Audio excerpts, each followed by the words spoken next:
Hello everyone and welcome back to another video with On Point Politics, your number one stop for all things polling and election analysis in the United States. And today we're going to be looking at the Electoral College Map for the 2024 election and why I'm going to be the most accurate forecaster in this presidential election. Make sure to hit the like button to subscribe if you want more content just like this. And so, looking at the Electoral College Map, we have a couple things to look at. I mean, this is some pretty interesting stuff, guys. We have a new Virginia poll, as well as some actual voting that's been going on in Virginia. Early voting started in Virginia, Minnesota, and South Dakota. And what's interesting, that it was reported here in Virginia that apparently Virginia's largest county surpassed their entire 2020 day one early vote by 1 p.m. today. But the Republican counties also have extremely high turnout as well. And unlike previous years, higher turnout usually meant better for the Democrats, but it's actually the opposite now because a lot of new voters are actually breaking Trump in the polling data. And so actually the higher turnout there is, the better it actually is going to be for Republicans this time around. It was conventionally the other way around before. It seems like that has kind of flipped, and you see that people were in line. Donald Trump supporters were excited. But not only that, guys, we just got a Virginia poll that is extremely accurate. I mean, they were able to predict a Biden win of about 10 points in 2020 as their final poll, and they even predicted a Youngkin win. And looking at their Virginia poll, they have Harris ahead by 2 percentage points. And what do you know? When we look at my election model, we see that Harris is up by just a little bit over 2 percentage points in the state of Virginia. So even accurate pollsters from Virginia are showing the margin that I'm even showing in my forecast right now. And so looking at those safe Republican states, we have Utah, Idaho, Montana, Wyoming, the Dakotas, all of Nebraska, Kansas, Oklahoma, Alaska, as well as Arkansas, Louisiana, Missouri. Iowa is going to be added in this column, as well as Indiana, Kentucky, Tennessee, Mississippi, Alabama, West Virginia, South Carolina, adding Ohio into this column, as well as Maine's 2nd Congressional District, bringing Trump to 149 safe Electoral College votes. Now, looking at the website, we will see here that there are just a couple of safe states. California at a little bit over 20 points for Harris, Hawaii at about 18 points, Vermont at about 29, 28-ish, Massachusetts 25, Maryland 23, and DC at about 78 percentage points for Kamala Harris. Those are the only safe states in this forecast that we see right here for Kamala Harris. Donald Trump is performing much better, even adding Iowa and Ohio into his safe column. Now, you may say, well, oh my God, you have Donald Trump up in your adjusted average, which reweighs all the polling data by a target electorate to remove all the polling bias. You're like, oh my God, he's up by 3.4%. That's so biased. Well, my aggregate in 2020, if we actually go to it here, we can see I retrospectively created the electorate or the aggregate for 2020. I went back and retrospectively basically made an average for 2020. And when we do this and we apply all the weights and we add up everything and we readjust all the party ID data, when you look at the final result, we have Biden at 50.8%. He ended up getting around 51.3%. So that's literally half a point off. Donald Trump is at 45.7%. He ended up getting 46.9%. So about 1.2 percentage points off. So both candidates get underestimated. But Donald Trump, believe it or not, is actually catching up in the popular vote here in this aggregate. Undecideds are at an all-time low, and this is something interesting you see here. This is our national average for 2020 from RCP, and when we look at this is 2024. When we look at 2020, you see Trump all the way down at 44%. I mean, that's very, very low.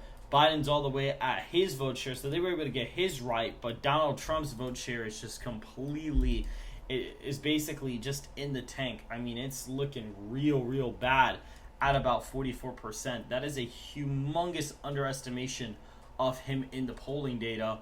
And so now, guys, we are going to see Donald Trump massively overperform because even look, Harris up by 2, Biden was up by about 7. That's a little bit over a 5-point shift to the right. looking at 538, their aggregate is Harris plus 3, give or take. Their aggregate last time was Harris plus 8, which indicates if you were to shift the popular vote essentially 5 points to the right, you would basically have a Trump plus 0.5 electorate. But the problem with that is that the electorate is never exactly the same, and the electorate's probably going to skew right. And not only that, you also have the fact that you currently have, you have a lot more response biases, and 538's aggregate is basically letting anybody into the average now.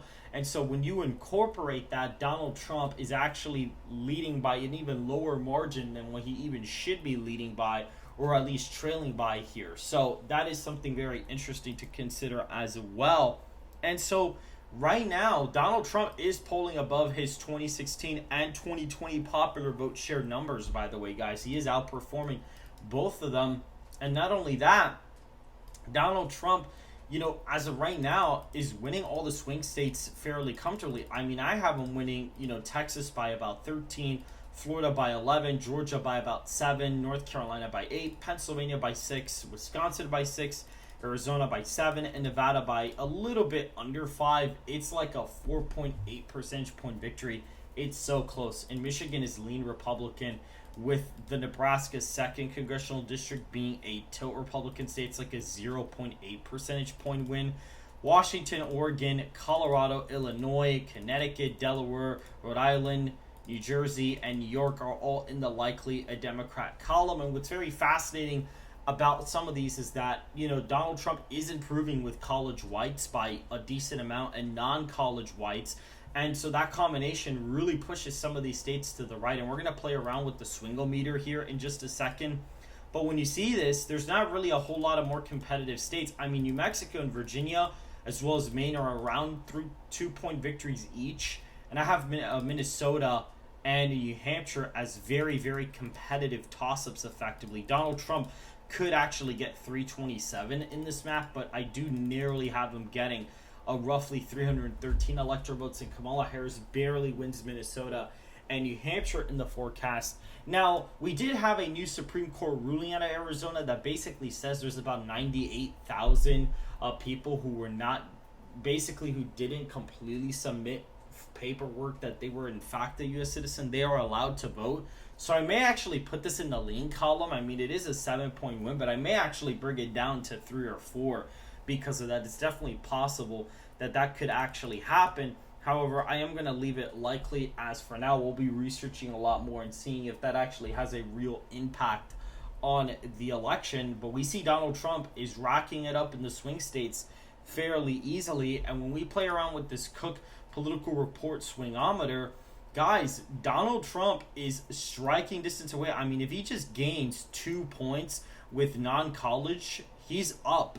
I mean, he's winning, period. He's up in the Electoral College. And Harris is performing pretty badly with them. I'd even say she's doing as bad as Hillary Clinton, or even worse than that. So let's say she is basically down about 69 to 29. Let's say that's the case. Donald Trump's already winning Minnesota, already winning Wisconsin, already winning Michigan, Pennsylvania, North Carolina. Georgia is actually a lean margin, which is kind of funny. That is kind of hilarious that that's the case. But even the college educated, like if Donald Trump were to get somewhat competitive with them or get really, really close, I mean, Oregon is now a lean margin, including Colorado and New Mexico.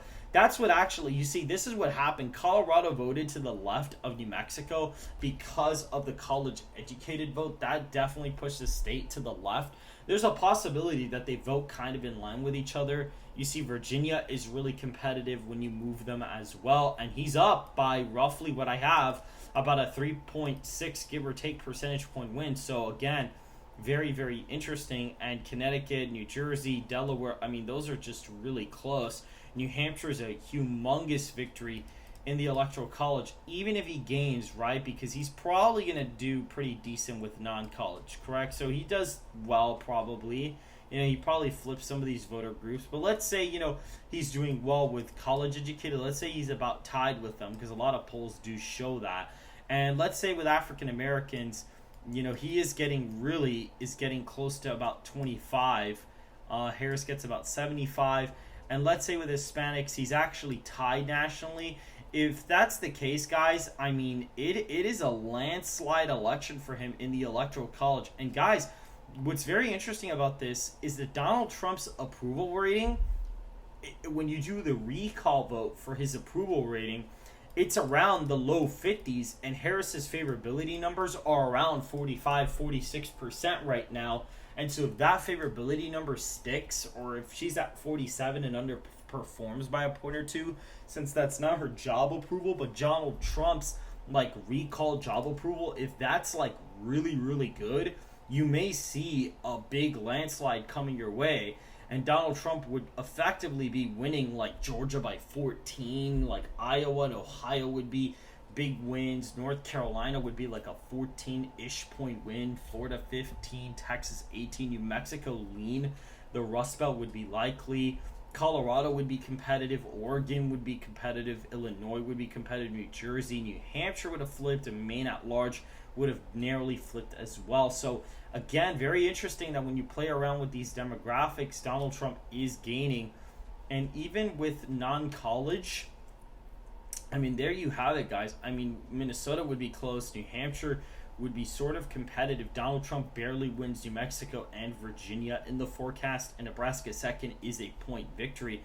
So that non-college voter group is very important. If Donald Trump gains a decent amount with that group, he is going to be doing very, very well in the Electoral College. I mean, it's just the truth. If he's doing really good with that group, it's going to be the case right now where he's going to end up completely knocking it out of the park with that kind of voter. Georgia's interesting because there are a lot of white college graduates there in the state, so that kind of pushes the state a certain direction. But if there's a lot of African Americans that come out for Trump, you're going to see, you see it goes all the way up to 15. So it's a pretty crazy scenario.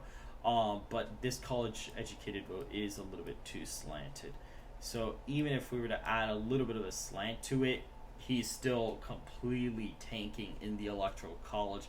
And New Mexico is about a 5-point win. Illinois 6, Oregon 6, New Jersey about 6, New York 13.